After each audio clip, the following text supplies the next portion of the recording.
de Monsieur Sokong que nous remontons sur Angkor. Et voici le pont angkorien de Spen près à Port, construit en latérite, 64 mètres 60 de long sur 16 mètres de largeur. À l'entrée, 2 têtes de Naga polycéphales.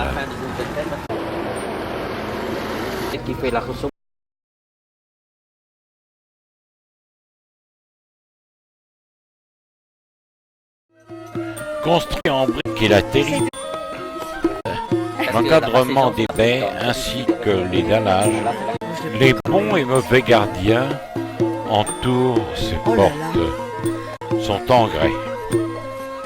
Surmontées de splendides sculptures, toutes les portes sont absolument fausses. Au-dessus de cette porte, sur le linteau, les apsaras, les danseuses. Ce fut un temple funéraire de l'époque de Jayavarman II. Nous quittons Priamco pour le Bakong. Le Bakong 880, Vitravarman. Posé les 2 statues, c'est Ganesh et Shankar. Dans le pays de l'art, sont les mêmes. Devant les temples, il y a les 2 statues. Abîmé par le temps. L'étendue du site est considérable. Les années, par les siècles. 900 mètres par 700. Et après, au-dessus, là, c'est la montagne, c'est le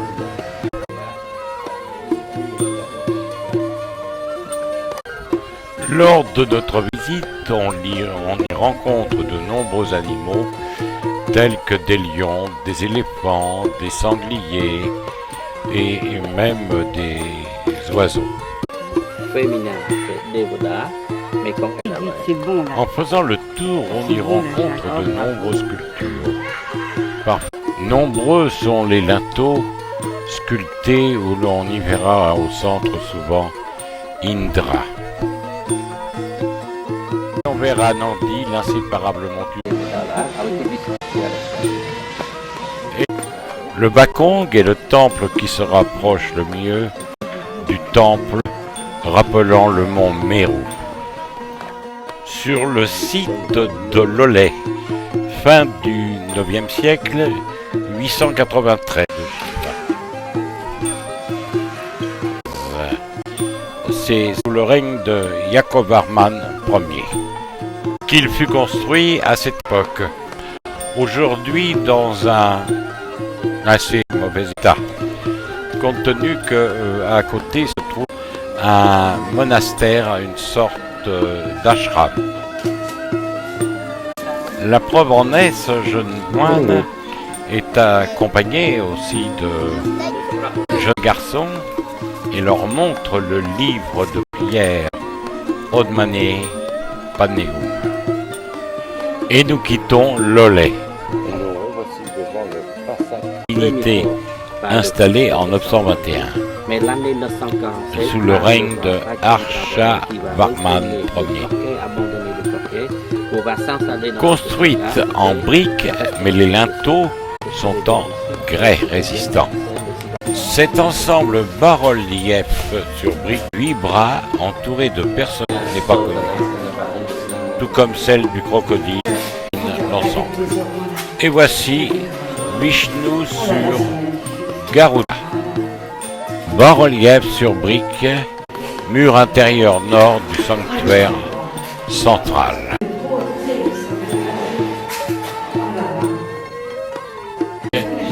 Date de 925. Vishnu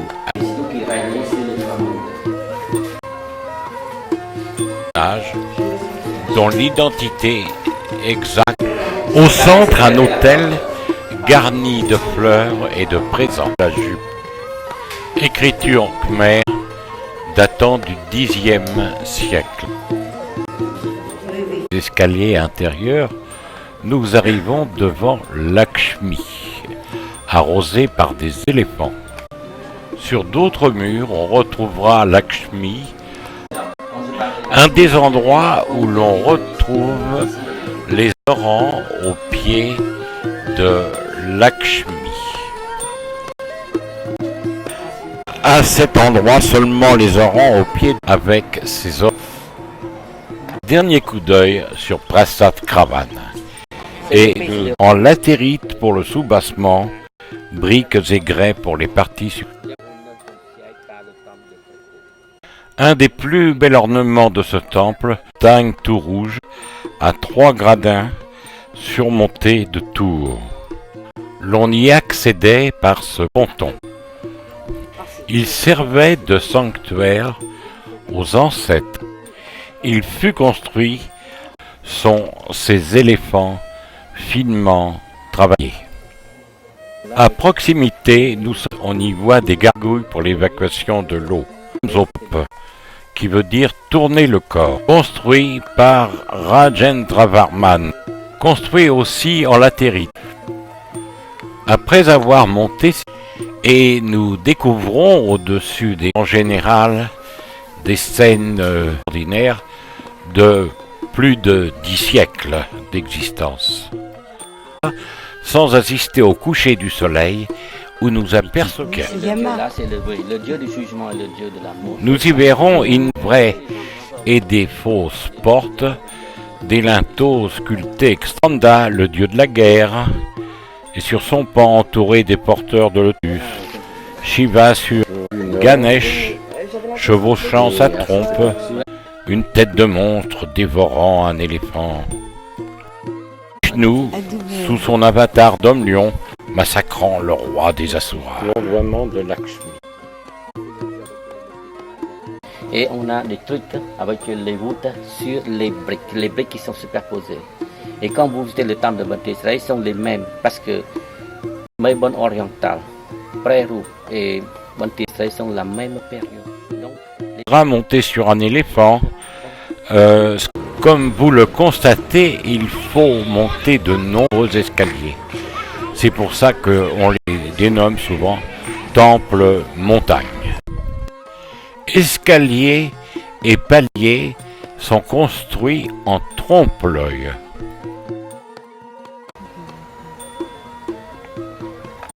En cet endroit un peu dissimulé, nous apercevrons une sorte de cuve avec une rigole. Il paraît que c'était un endroit pour laver les cendres au lait de noix de coco.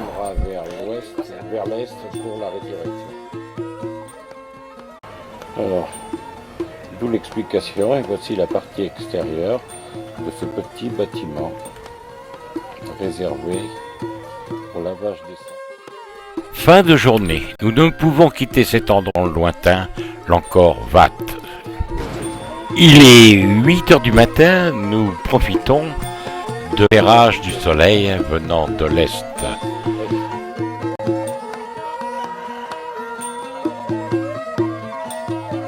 C'est devant Prasad Kravan, du début du Xe siècle, vers le Mebon oriental, construit au milieu du Baret, au Xe siècle, par le roi Rajendra Varman II. Temple Monsrola, bien nous voici de bonne heure au matin, au lever du soleil, pour pouvoir admirer le pré-Europe dans toute sa splendeur et dans toute sa luminosité.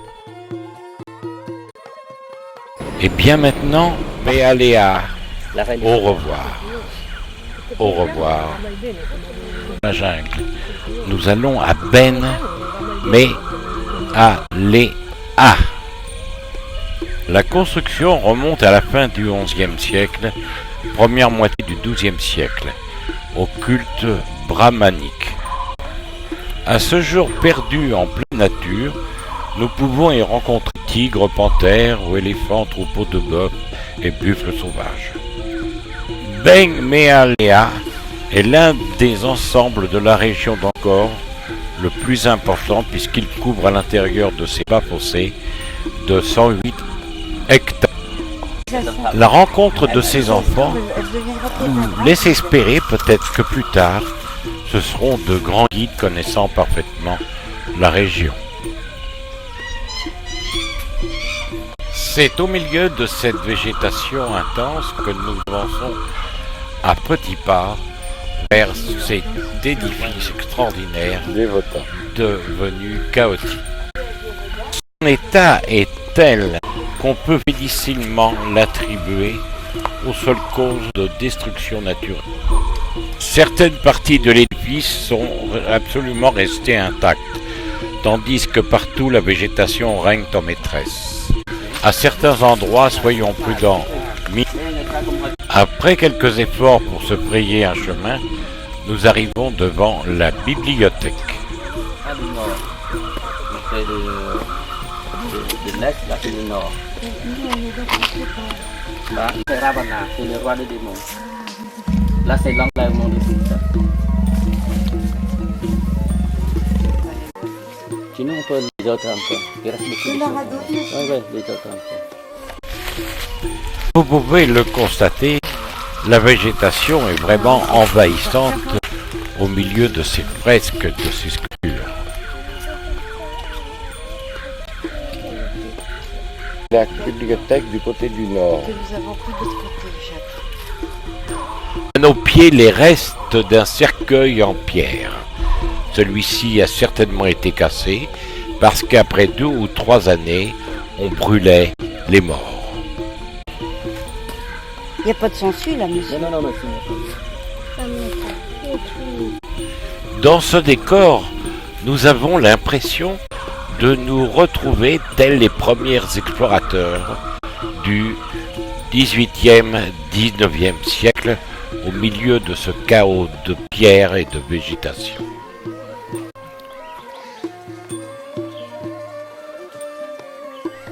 Et devant toutes ces merveilles, eh bien parfois nous nous pinçons pour nous demander si nous ne vivons pas un rêve. Oui, je dis bien.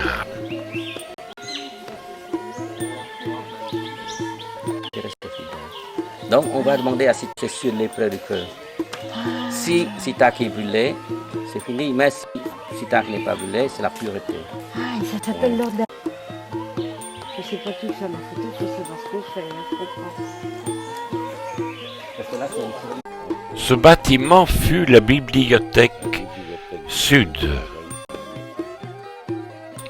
Parfois, qui tient l'arbre, qui tient la pierre. Faut-il avoir un pied sûr pour avancer dans ces ruines? Oh oui, toi, magnifique. Comment ne pas méditer devant ces pierres, devant ces sculptures, en réfléchissant qu'il y a 10 siècles passés, des hommes, peut-être des femmes, ont travaillé sur ce site pour nous laisser ce souvenir, peut-être un amas de pierres, mais les plus belles pièces ont été conservées. Et quel courage! On reste émerveillé, on n'a qu'une envie.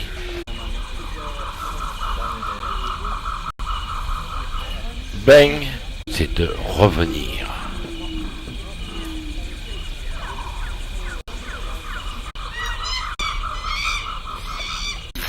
Dire que de toute façon, il faut le faire parce que c'est vraiment c'est un site magique. ouais, parce que là, il y a plein de végétation, Voilà, on peut exactement. imaginer. Parce que Voilà, c'est vraiment.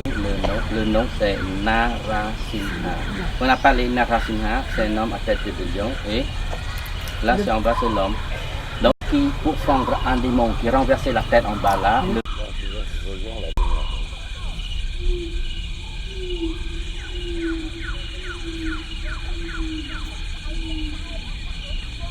Sur ce linteau, Shiva promène Parvati. Dans ce temple, tout n'est que dentelle de sculpture sur la pierre. Un portail. Un peu plus loin, l'enlèvement de Sita, femme de Rama.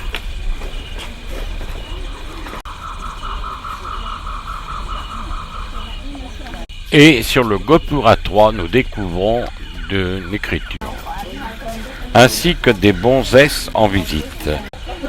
D'elles des femmes, le joyau de l'art mer, une véritable orfèvrerie de la pierre. Construit en grès rose et pierre dure, il fut commencé en 967, œuvre d'un savant brahmane, Yayanavaraha, seulement découvert en 1914. Il est dédié à Shiva et nous contemplons les couleurs tendres que l'on peut découvrir, origine de la pierre et la mousse sur celle-ci.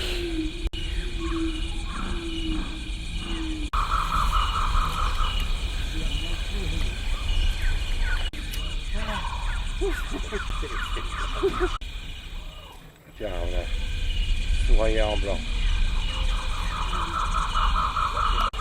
Nous continuons notre visite au milieu de ces gopuras et de ces constructions, temples, bibliothèques, etc.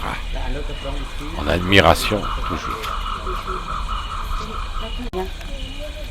Au milieu de ces temples, de ces constructions, les gardiens négronides. En levant la tête, nous voyons Shiva sur Nandi. Ravana tente d'ébranler le mont Kailash au sommet. À cet endroit duquel trouve Parvati angoissée.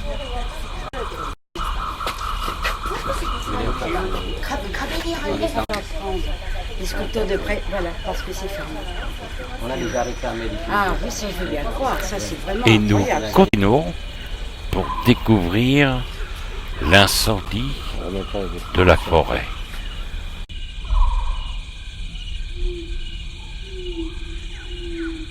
Sur le dessus de la porte, Indra sur l'éléphant.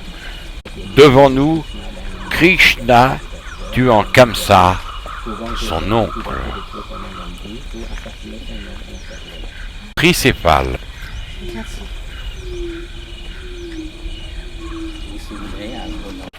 Et lorsque l'on voit ces pierres, et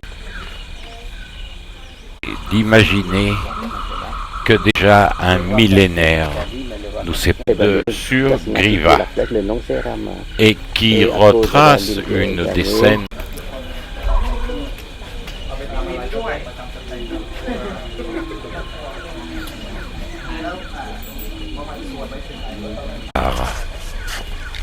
le baptême de Lakshmi. Avec ces moines, nous quittons Montessori pour revenir au lendemain matin de bonne heure, puisque le soleil se lève à l'est et profiter de l'éclairage.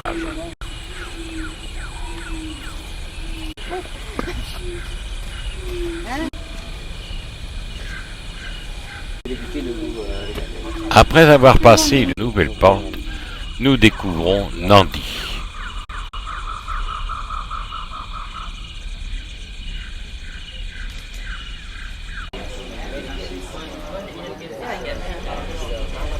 Varapala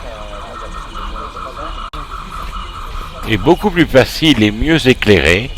Le combat de Valin du Ramayana. Et nous quitterons un merveilleux par la porte est. Cet endroit, Montessori, la cite là, Brahma monté sur son oie.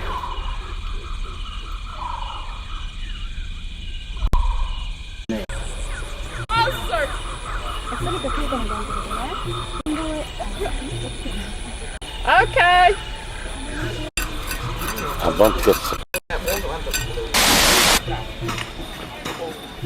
De la jungle, au milieu d'une splendide forêt primaire, une rivière coupée de cascades coule sur un fond de grès où, de 34 ans après Monsieur Boulbet, l'homme. Après 1h30 de montée, nous découvrons Baalspek, la rivière au Milinga. Nombreuses sculptures apparaissent. Le ling est reproduit à l'infini. Nous les voyons au travers de cette eau translucide.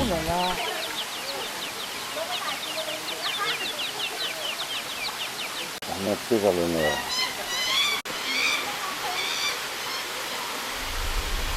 En 1998, il trouva malheureusement un grand nombre de sculptures ont été abîmées. Lorsqu'il revint en 1900, qui était surtout fréquenté par les rois de l'époque. Monsieur Boulbet avait découvert cet endroit en 1968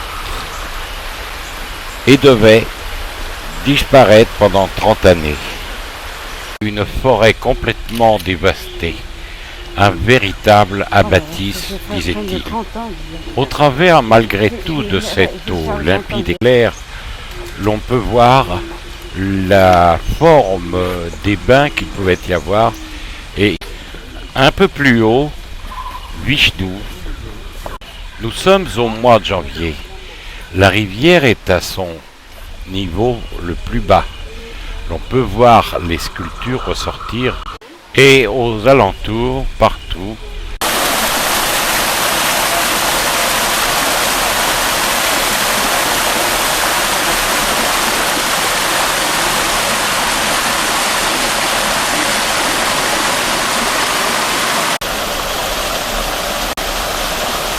nous voyons des lingas taillés par les moines. À cette époque, quel travail ça devait être. Un peu plus haut, nous trouvons le linga royal.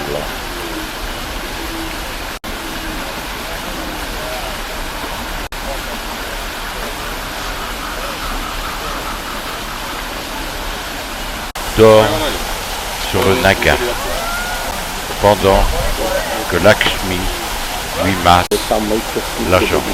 À chaque fois, Vishnu couché sur le serpent Ananta. Donc, c'est pour ça. Ça, c'est de grands brahmanes.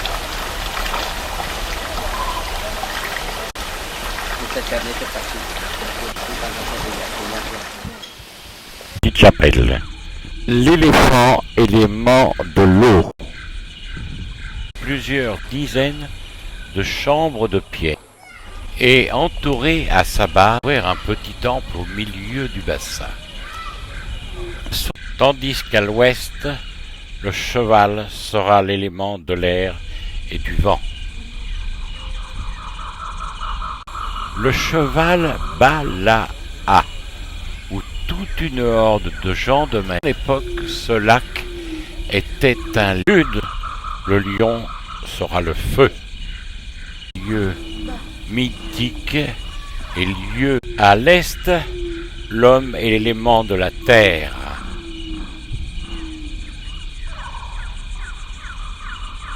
Pour éviter la catastrophe. Beaucoup d'histoires sont racontées à ce sujet, en partie s'accroche après ce cheval et l'on pourra y voir Lokesh par deux serpents enroulés.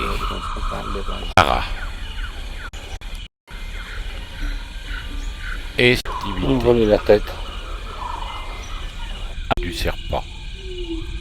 Et tout autour du bassin, c'est quatre. Sur une de ces faces, l'on peut voir une chapelle encore en à sa base, la tête et la queue particuliers. On dit qu'une ogresse voulait les attaquer et c'est pour ça qu'ils cherchaient à fuir. Eh bien oui, c'est la fin du film, fin de la journée, et Monsieur Socon nous invite à rentrer à la maison.